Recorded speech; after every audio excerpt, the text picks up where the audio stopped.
Chapter 9.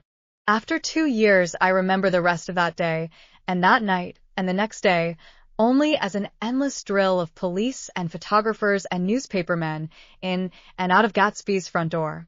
A rope stretched across the main gate, and a policeman by it kept out the curious, but little boys soon discovered that they could enter through my yard, and there were always a few of them clustered open-mouthed about the pool.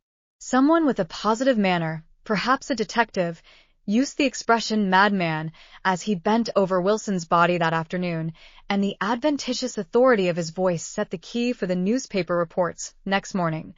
Most of those reports were a nightmare, grotesque, circumstantial, eager, and untrue. When Michaelis's testimony at the inquest brought to light Wilson's suspicions of his wife, I thought the whole tale would shortly be served up in racy pasquinade, but Catherine, who might have said anything, didn't say a word. She showed a surprising amount of character about it, too, looked at the coroner with determined eyes under that corrected brow of hers, and swore that her sister had never seen Gatsby, that her sister was completely happy with her husband, that her sister had been into no mischief whatever. She convinced herself of it, and cried into her handkerchief, as if the very suggestion was more than she could endure. So Wilson was reduced to a man, deranged by grief, in order that the case might remain in its simplest form. And it rested there, but all this part of it seemed remote and unessential. I found myself on Gatsby's side and alone. From the moment I telephoned news of the catastrophe to West Egg Village, every surmise about him, and every practical question, was referred to me. At first I was surprised and confused. Then, as he lay in his house and didn't move or breathe or speak, hour upon hour, it grew upon me that I was responsible because no one else was interested. Interested, I mean, with that intense personal interest to which everyone has some vague right at the end. I called up Daisy half an hour after we found him, called her instinctively and without hesitation. But she and Tom had gone away early that afternoon and taken baggage with them. Left no address? No. Say when they'd be back? No. Any idea where they are? How I could reach them? I don't know. Can't say. I wanted to get somebody for him. I wanted to go into the room where he lay and reassure him. I'll get somebody for you, Gatsby. Don't worry. Just trust me, and I'll get somebody for you. Meyer Wolfschium's name wasn't in the phone book. The butler gave me his office address on Broadway, and I called information, but by the time I had the number it was long after 5, and no one answered the phone. Will you ring again? I've rung 3 times. It's very important. Sorry. I'm afraid no one's there.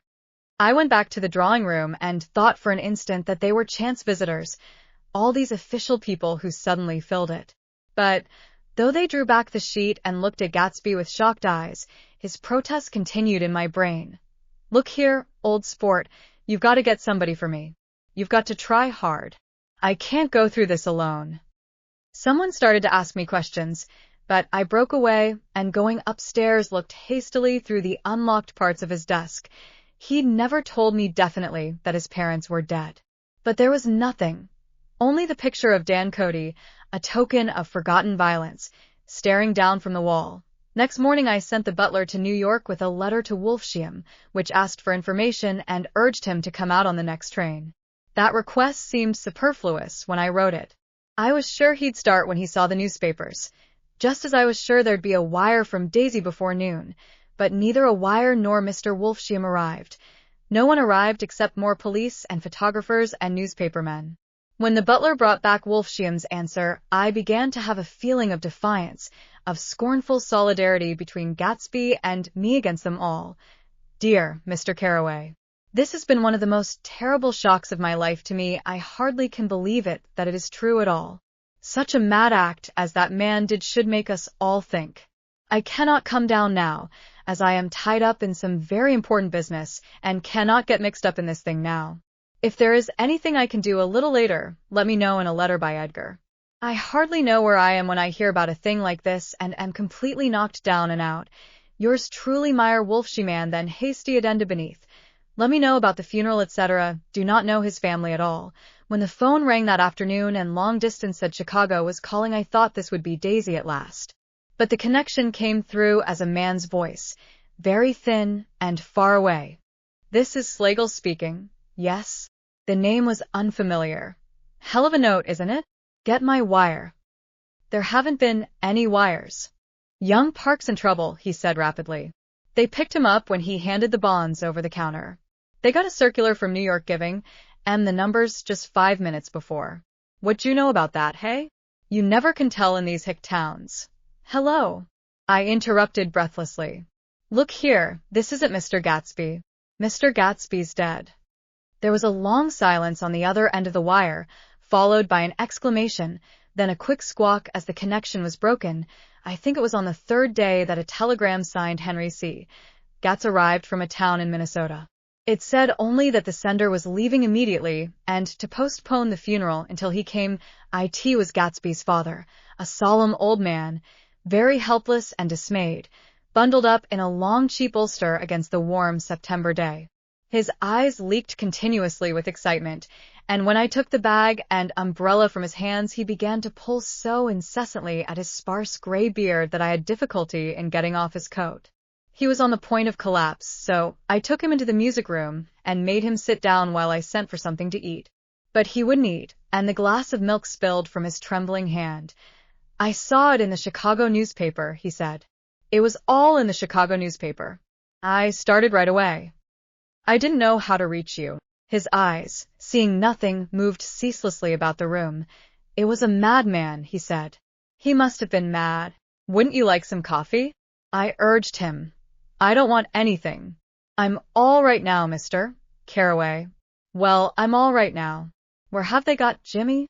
I took him into the drawing room, where his son lay, and left him there. Some little boys had come up on the steps and were looking into the hall. When I told them who had arrived, they went reluctantly away. After a little while, Mr. Gats opened the door and came out, his mouth ajar, his face flushed slightly, his eyes leaking isolated and unpunctual tears. He had reached an age where death no longer has the quality of ghastly surprise, and when he looked around him now for the first time and saw the height and splendor of the hall and the great rooms opening out from it into other rooms, his grief began to be mixed with an odd pride. I helped him to a bedroom upstairs. While he took off his coat and vest, I told him that all arrangements had been deferred until he came. I didn't know what you'd want, Mr. Gatsby. Gats is my name. Mr. Gats. I thought you might want to take the body west. He shook his head. Jimmy always liked it better down east. He rose up to his position in the east. Were you a friend of my boy's, mister? We were close friends. He had a big future before him, you know. He was only a young man, but he had a lot of brain power here. He touched his head impressively, and I nodded. If he'd have lived, he'd have been a great man. A man like James J. Hill. He'd have helped build up the country. That's true, I said, uncomfortably. He fumbled at the embroidered coverlet, trying to take it from the bed, and lay down stiffly, was instantly asleep. That night an obviously frightened person called up, and demanded to know who I was before he would give his name. This is Mr. Carraway, I said. Oh. He sounded relieved. This is Klipspringer. I was relieved too, for that seemed to promise another friend at Gatsby's grave. I didn't want it to be in the papers and draw a sightseeing crowd, so I'd been calling up a few people myself. They were hard to find. The funeral's tomorrow, I said. 3 o'clock, here at the house. I wish you'd tell anybody who'd be interested. Oh, I will, he broke out hastily. Of course I'm not likely to see anybody, but if I do. His tone made me suspicious. Of course you'll be there yourself. Well, I'll certainly try. What I called up about is— Wait a minute, I interrupted. How about saying you'll come? Well, the fact is, the truth of the matter is that I'm staying with some people up here in Greenwich, and they rather expect me to be with them tomorrow. In fact, there's a sort of picnic or something. Of course I'll do my best to get away. I ejaculated and unrestrained. Huh. And he must have heard me, for he went on nervously. What I called up about was a pair of shoes I left there. I wonder if it'd be too much trouble to have the butler send them on. You see, they're tennis shoes, and I'm sort of helpless without them. My address is care of B. F. I didn't hear the rest of the name, because I hung up the receiver. After that I felt a certain shame for Gatsby. One gentleman to whom I telephoned implied that he had got what he deserved. However, that was my fault. for he was one of those who used to sneer most bitterly at Gatsby on the courage of Gatsby's liquor, and I should have known better than to call him. The morning of the funeral, I went up to New York to see Meyer Wolfsheim. I couldn't seem to reach him any other way. The door that I pushed open, on the advice of an elevator boy, was marked the Swastika Holding Company, and at first there didn't seem to be anyone inside. But when I'd shouted hello several times in vain, an argument broke out behind a partition, and presently a lovely Jewess appeared at an interior door and scrutinized me with black hostile eyes. "Nobody's in," she said. "Mr. Wolfsheim's gone to Chicago." The first part of this was obviously untrue, for someone had begun to whistle the rosary, tunelessly inside. "Please say that Mr. Carraway wants to see him." "I can't get him back from Chicago, can I?" At this moment a voice, unmistakably Wolfsheim's, called "Stella," from the other side of the door. "Leave your name on the desk," she said quickly. "I'll give it to him when he gets back." "But I know he's there." She took a step toward me and began to slide her hands indignantly up and down her hips.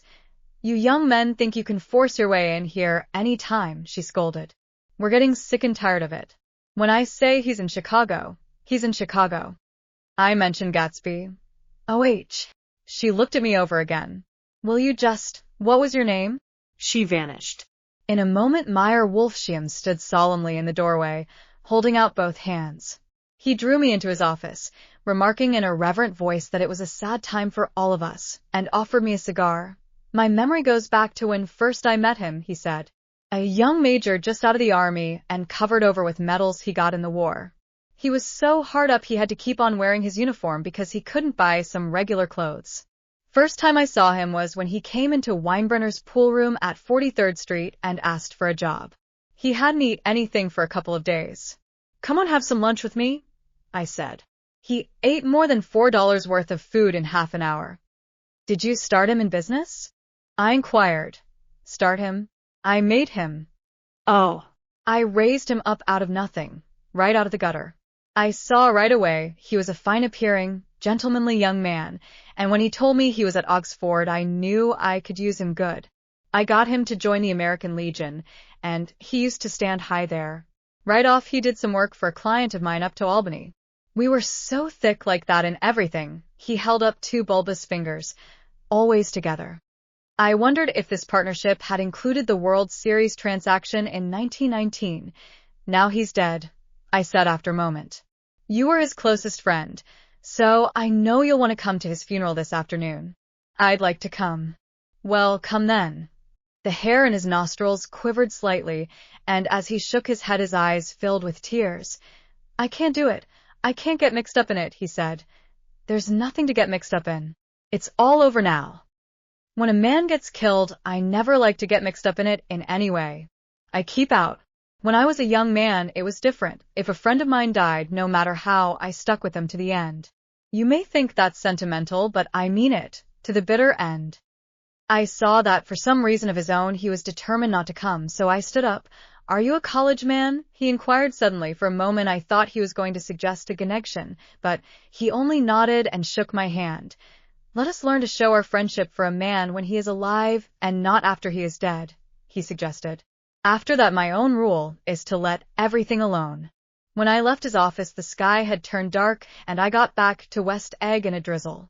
After changing my clothes I went next door and found Mr. Gatz walking up and down excitedly in the hall. His pride in his son and in his son's possessions was continually increasing, and now he had something to show me. "Jimmy sent me this picture." He took out his wallet with trembling fingers. "Look there." It was a photograph of the house, cracked in the corners and dirty, with many hands. He pointed out every detail to me eagerly. "Look there," and then sought admiration from my eyes. He had shown it so often that I think it was more real to him now than the house itself. "Jimmy sent it to me. I think it's a very pretty picture. It shows up well." "Very well. Had you seen him lately?" "He come out to see me 2 years ago and bought me the house I live in now. Of course we was broke up when he run off from home, but I see now there was a reason for it. He knew he had a big future in front of him. And ever since he made a success, he was very generous with me." He seemed reluctant to put away the picture, held it for another minute, lingeringly, before my eyes. Then he returned the wallet and pulled from his pocket a ragged old copy of a book called Hopalong Cassidy. Look here, this is a book he had when he was a boy. It just shows you.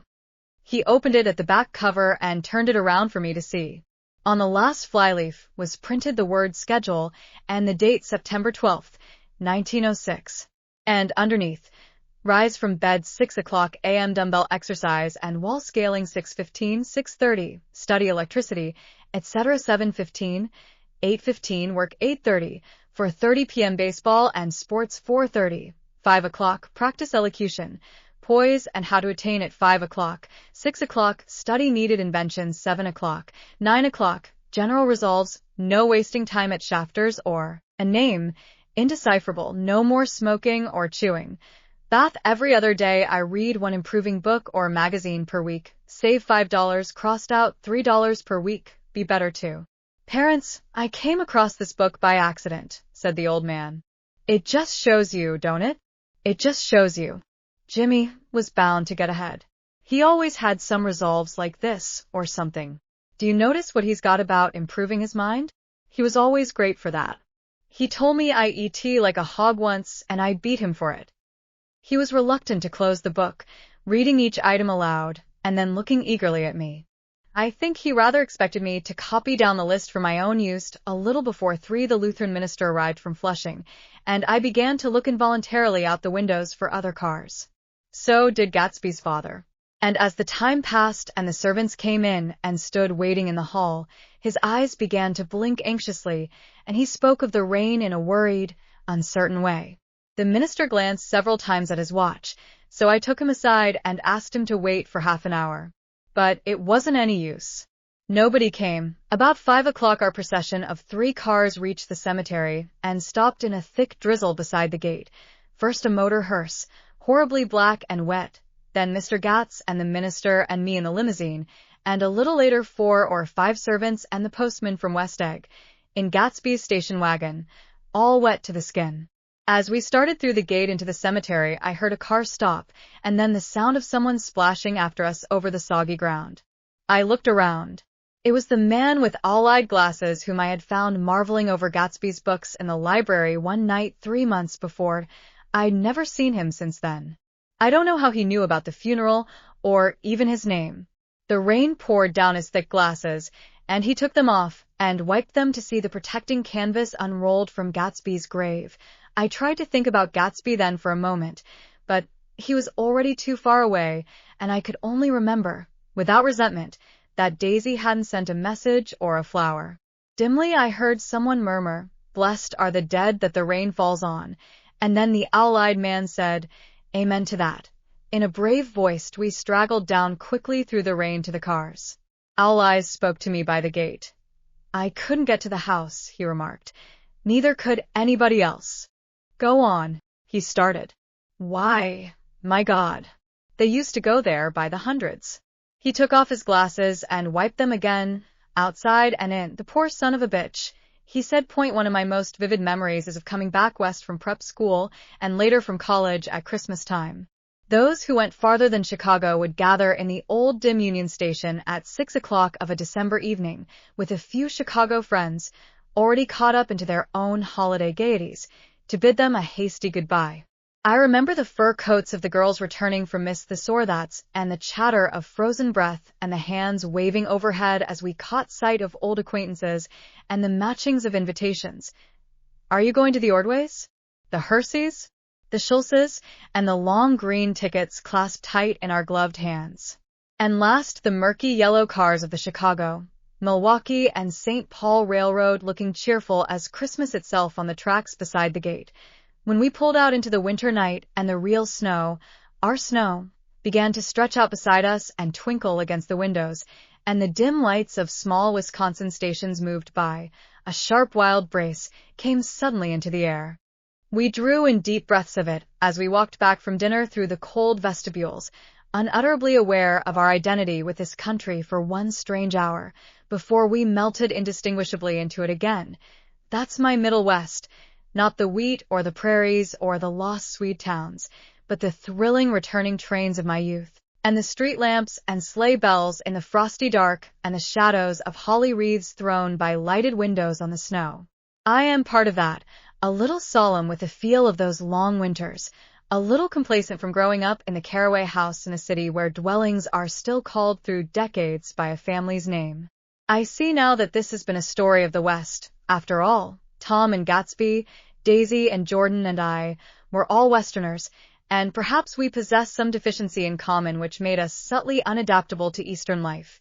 Even when the East excited me most, even when I was most keenly aware of its superiority to the bored, sprawling, swollen towns beyond the Ohio, with their interminable inquisitions which spared only the children and the very old, even then it had always for me a quality of distortion. West Egg, especially, still figures in my more fantastic dreams. I see it as a night scene by El Greco, 100 houses, at once conventional and grotesque, crouching under a sullen, overhanging sky and a lusterless moon. In the foreground, 4 solemn men in dress suits are walking along the sidewalk with a stretcher on which lies a drunken woman in a white evening dress. Her hand, which dangles over the side, sparkles cold with jewels. Gravely the men turn in at a house, the wrong house. But no one knows the woman's name, and no one cares. After Gatsby's death, the East was haunted for me like that, distorted beyond my eyes' power of correction. So when the blue smoke of brittle leaves was in the air, and the wind blew the wet laundry stiff on the line, I decided to come back home. There was one thing to be done before I left, an awkward, unpleasant thing that perhaps had better have been let alone. But I wanted to leave things in order, and not just trust that obliging and indifferent sea to sweep my refuse away. I saw Jordan Baker, and talked over and around what had happened to us together, and what had happened afterward to me, and she lay perfectly still, listening, in a big chair. She was dressed to play golf, and I remember thinking she looked like a good illustration, her chin raised a little jauntily, her hair the color of an autumn leaf, her face the same brown tint as the fingerless glove on her knee. When I had finished, she told me without comment that she was engaged to another man. I doubted that, though there were several she could have married at a nod of her head, but I pretended to be surprised. For just a minute I wondered if I wasn't making a mistake, then I thought it all over again quickly and got up to say goodbye. Nevertheless, you did throw me over, said Jordan suddenly. You threw me over on the telephone. I don't give a damn about you now, but it was a new experience for me, and I felt a little dizzy for a while. We shook hands. Oh, and do you remember, she added, a conversation we had once about driving a car? Why, not exactly. You said a bad driver was only safe until she met another bad driver? Well, I met another bad driver, didn't I? I mean, it was careless of me to make such a wrong guess. I thought you were rather an honest, straightforward person. I thought it was your secret pride. I'm 30, I said. I'm 5 years too old to lie to myself and call it honor. She didn't answer. Angry, and half in love with her, and tremendously sorry, I turned away. One afternoon late in October, I saw Tom Buchanan. He was walking ahead of me along Fifth Avenue in his alert, aggressive way, his hands out a little from his body as if to fight off interference, his head moving sharply here and there, adapting itself to his restless eyes. Just as I slowed up to avoid overtaking him, he stopped and began frowning into the windows of a jeweler's store. Suddenly he saw me and walked back, holding out his hand. What's the matter, Nick? Do you object to shaking hands with me? Yes. You know what I think of you. You're crazy, Nick, he said quickly. Crazy as hell. I don't know what's the matter with you. Tom, I inquired, what did you say to Wilson that afternoon? He stared at me without a word, and I knew I had guessed right about those missing hours. I started to turn away, but he took a step after me and grabbed my arm. I told him the truth, he said. He came to the door while we were getting ready to leave, and when I sent down word that we weren't in, he tried to force his way upstairs. He was crazy enough to kill me if I hadn't told him who owned the car. His hand was on a revolver in his pocket every minute he was in the house. He broke off defiantly. What if I did tell him? That fellow had it coming to him. He threw dust into your eyes just like he did in Daisy's, but he was a tough one. He ran over Myrtle like you'd run over a dog, and never even stopped his car. There was nothing I could say, except the one unutterable fact that it wasn't true. And if you think I didn't have my share of suffering, look here. When I went to give up that flat and saw that damn box of dog biscuits sitting there on the sideboard, I sat down and cried like a baby. By God, it was awful. I couldn't forgive him or like him, but I saw that what he had done was, to him, entirely justified. It was all very careless and confused. They were careless people, Tom and Daisy. They smashed up things and creatures and then retreated back into their money or their vast carelessness, or whatever it was that kept them together, and let other people clean up the mess they had made. I shook hands with him. It seemed silly not to, for I felt suddenly as though I were talking to a child. Then he went into the jeweler's store to buy a pearl necklace, or perhaps only a pair of cuff buttons. Rid of my provincial squeamishness forever. Gatsby's house was still empty when I left. The grass on his lawn had grown as long as mine. One of the taxi drivers in the village never took a fare past the entrance gate without stopping for a minute and pointing inside. Perhaps it was he who drove Daisy and Gatsby over to East Egg the night of the accident, and perhaps he had made a story about it all his own. I didn't want to hear it, and I avoided him when I got off the train. I spent my Saturday nights in New York because those gleaming, dazzling parties of his were with me so vividly that I could still hear the music and the laughter, faint and incessant, from his garden, and the cars going up and down his drive. One night I did hear a material car there and saw its lights stop at his front steps. But I didn't investigate. Probably it was some final guest who had been away at the ends of the earth and didn't know that the party was over on the last night. With my trunk packed and my car sold to the grocer, I went over and looked at that huge, incoherent failure of a house once more. On the white steps an obscene word, scrawled by some boy with a piece of brick, stood out clearly in the moonlight, and I erased it, drawing my shoe raspingly along the stone. Then I wandered down to the beach and sprawled out on the sand. Most of the big shore places were closed now, and there were hardly any lights except the shadowy, moving glow of a ferry boat across the sound. And as the moon rose higher, the inessential houses began to melt away until gradually I became aware of the old island here that flowered once for Dutch sailors' eyes, a fresh, green breast of the New World. Its vanished trees, the trees that had made way for Gatsby's house, had once pandered in whispers to the last and greatest of all human dreams. For a transitory, enchanted moment, man must have held his breath in the presence of this continent, compelled into an aesthetic contemplation he neither understood nor desired, face to face for the last time in history with something commensurate to his capacity for wonder. And as I sat there brooding on the old, unknown world, I thought of Gatsby's wonder when he first picked out the green light at the end of Daisy's dock. He had come a long way to this blue lawn, and his dream must have seemed so close that he could hardly fail to grasp it.